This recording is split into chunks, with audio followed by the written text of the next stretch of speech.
Another really interesting, new, exciting game for the PC. It's been out on consoles for a little while, but is new on the PC, is Resident Evil 5. It's a very, very good looking game as well. It's one of the reasons we used it as a new benchmark title in our actual Radeon 5870 review.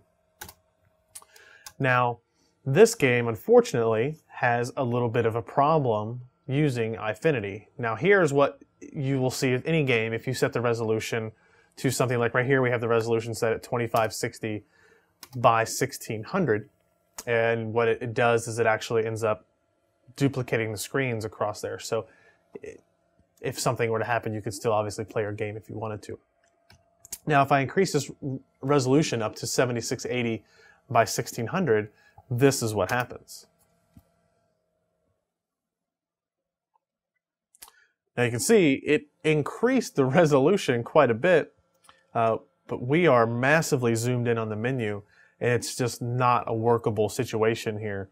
I was able to kind of go through the menus by memory, and here it just reset after the 15-second timeout period since I didn't confirm it. I was able to go in and start the benchmark, and it also works, but it is also massively zoomed in as well. So here is an example of a title that doesn't work with Eyefinity out of the box. Now, hopefully AMD will get this adjusted in a future driver release.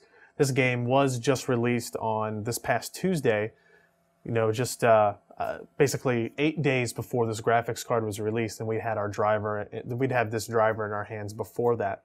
So hopefully they will get that fixed.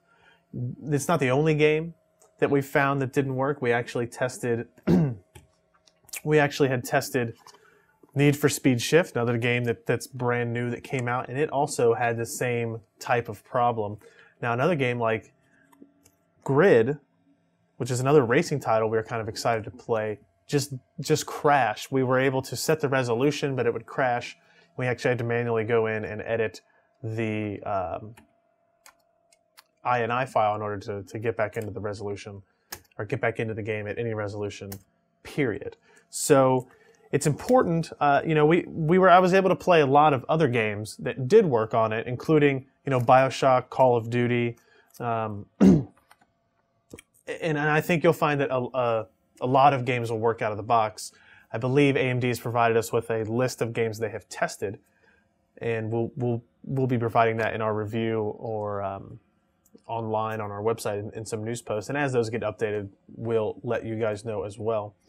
But it's just important to note that not every game will work with it. Another game that didn't work was World in Conflict. It actually, it let us go into the game, set the resolution to 7680 by 1600, but the next time we tried to go into the title, it would crash back to the desktop. So there are some issues that need to be worked out, but overall, I think the technology is pretty good for its first day.